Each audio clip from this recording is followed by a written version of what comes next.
Yesterday, we judged all things as we would have them be, and now today, for lesson 312, I see all things as I would have them be.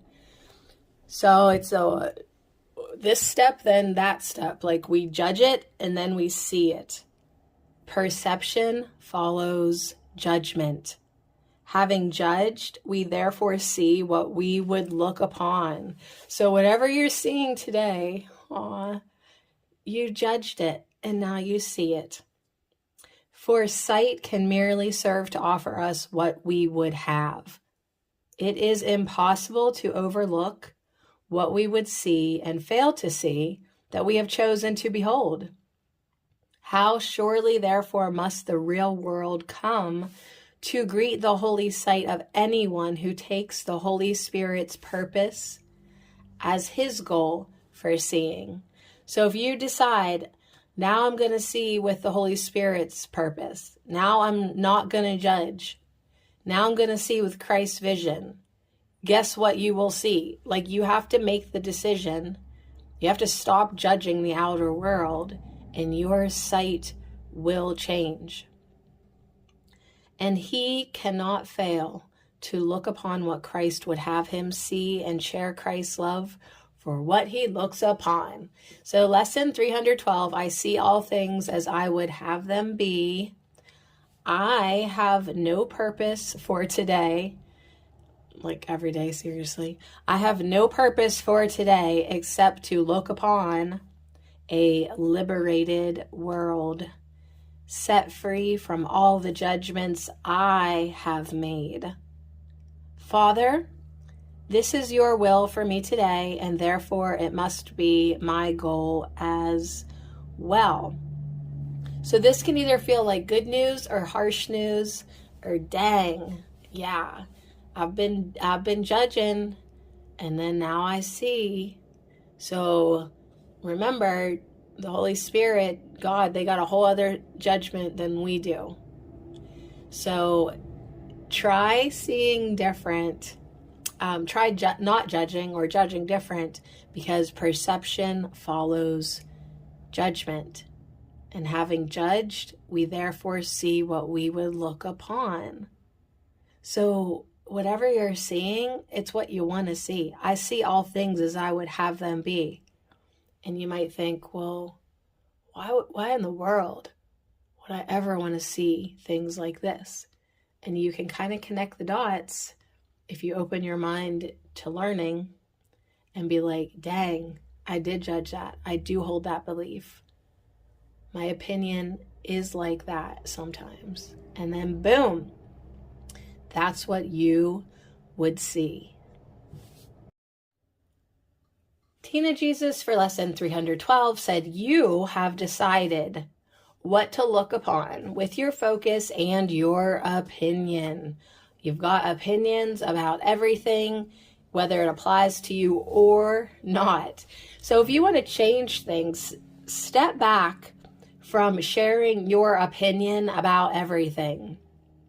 And instead, if you are in a conversation, only share your personal experience, not something that you read in a book or saw in a movie or judged from observing someone else. Only what you know and have experienced. That could help change things. Also, change what you focus upon. Don't judge. Train your mind. There are people in this world who do not see war and hatred because it does not exist in their mind anymore. So you have decided what to look upon with your focus and your opinion. See things a different way. Jesus said, we are all here to commune. We are all here to communicate and inspire one another. They're here to commune and communicate and inspire us.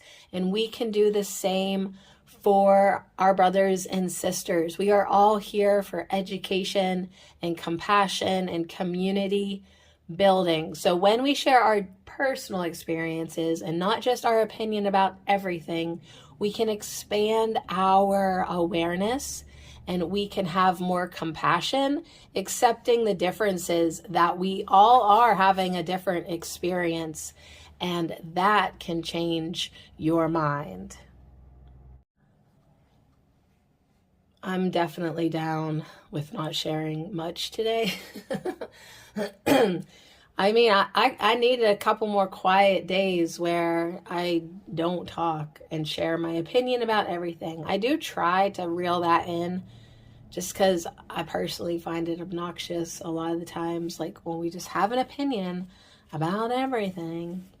So seeing things a different way, understanding that like my personal experience with relationships or with parenting can be completely different than someone else's personal experience. And if we could share our personal experiences, Jesus is just saying it's going to add to having more compassion to people and the accepting differences. Like things don't have to be exactly one way. It's not your way or the highway, but you have decided what to look upon with your focus and opinion. So judging less is always a good plan of action, because the judgment that the ego thought system makes never really serves you. It only differentiates in a way that separates, in a way that condemns, and in a way that keeps you bogged down in judgment, in hatred, in criticizing. It gets you down, and it's not loving. So if you can have understanding, that's more loving, that's more compassionate way to view the world. I see all things as I would have them be. So anything that I'm perceiving has followed my judgment. And having judged, then I see what I would look upon. Pathwaysoflight.org. Welcome to the reading, A Course in Miracles Workbook Lesson 312, Insights. I see all things as I would have them be.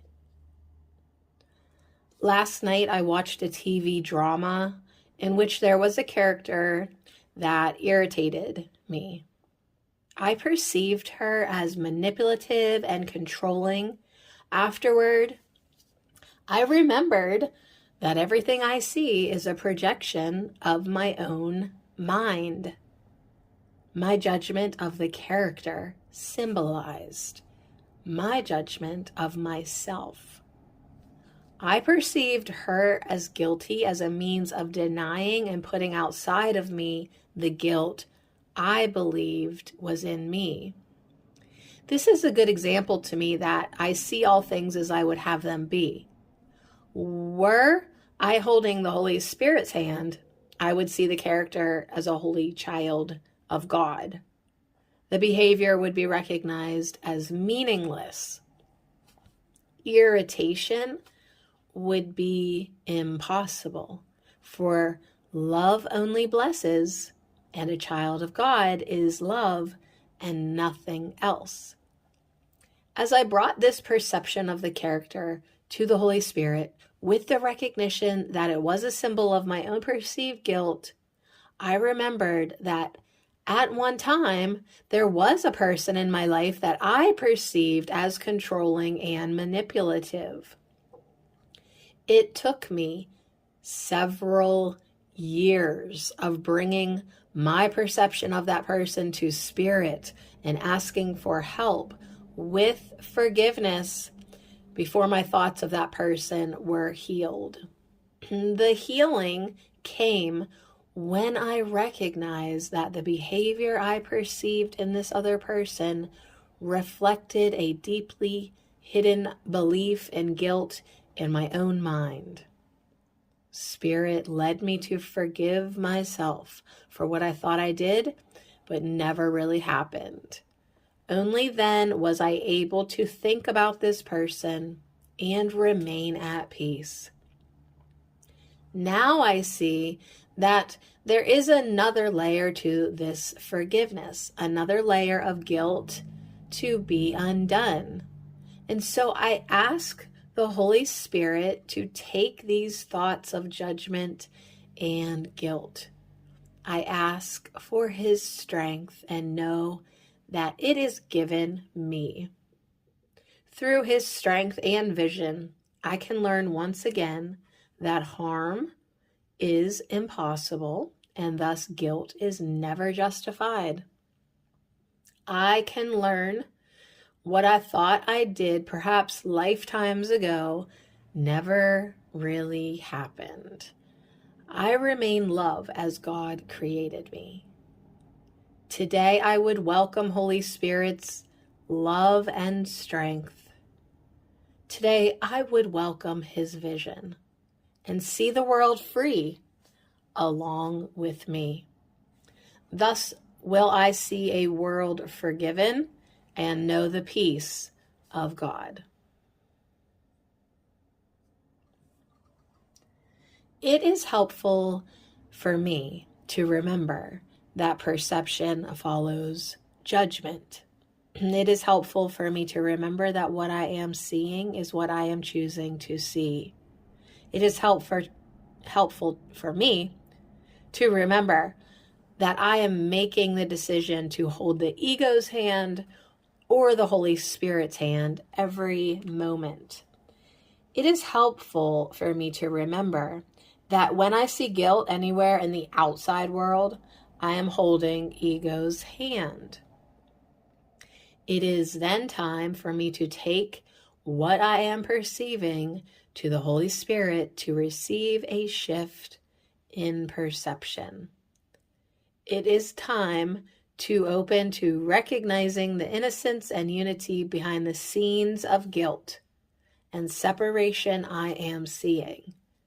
It is time to recognize that it is only the ego that tries to make guilt real. This is an ongoing daily process. As I take each perception that is not reflecting innocence and unity to the Holy Spirit to be undone, I am gradually opening the prison doors I have made for myself. I can ask the Holy Spirit to be my constant companion. I can quiet my mind and give the Holy Spirit all the time he needs to clean out the cobwebs in my mind. I have bought into dreams of separation. This has generated guilt and fear. All this needs to be undone, and in the illusion, it takes time. On my own, I can do nothing to heal my mind.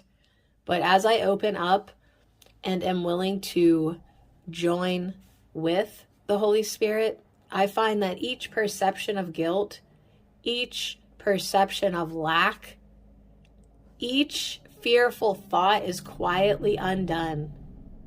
As I continue the daily practice of taking every thought that is not love to the Holy Spirit for a changed perception. If I am not at peace, there is still work to be done. There is still more unrecognized belief in separation and guilt to be healed. The good news is the Holy Spirit is always there, right in my mind, waiting to change my perception as I am willing to open up to Him. Today is another day of mind healing, and I have everything I need right in my mind to continue with the ongoing practice of forgiveness. I see all things as I would have them be.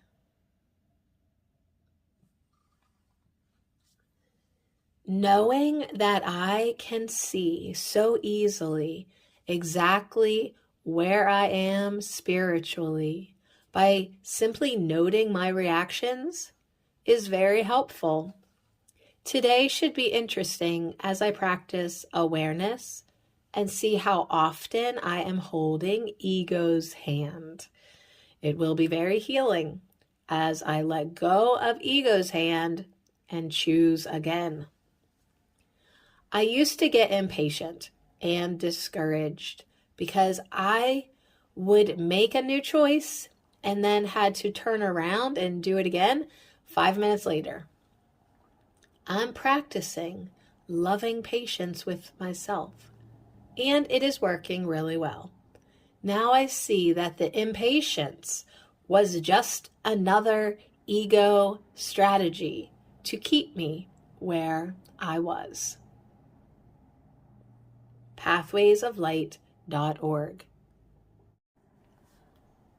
So it definitely is an ongoing practice of watching where you're judging, watching where you're having an opinion about everything. I mean, there's that ridiculously stupid saying, which is kind of funny, that opinions are like buttholes. Everyone has one and they all stink. So take that little gem with you for the day and just realize that, like, you know what? I don't have to be judging everything all day long. I don't get paid to have an opinion. I don't get paid to share my opinion with everyone all the time. Like, I don't know. I just feel like we could certainly let it go. So perception follows judgment. So whatever I'm perceiving today, it's because I have judged something. I judge all things as I would have them be, and then I see all things as I would have them be. And if I don't like it, I need to realize that my perception followed a judgment that I made, an opinion that I hold it because of a belief that is running in my mind. So having judged, we therefore see what we would look upon. It's pretty simple. So today, take note what you are seeing. Take note, if you can, the judgment that led to that perception. And if it is not something of love, you can undo it with the Holy Spirit. Give it to the Holy Spirit. Ask for a correction. Ask for holy sight instead. So I have no purpose for today except to look upon a liberated world set free from all the judgments I have made. This is God's will for us. So therefore, it must be my goal as well. So we'll see what we can do with this one.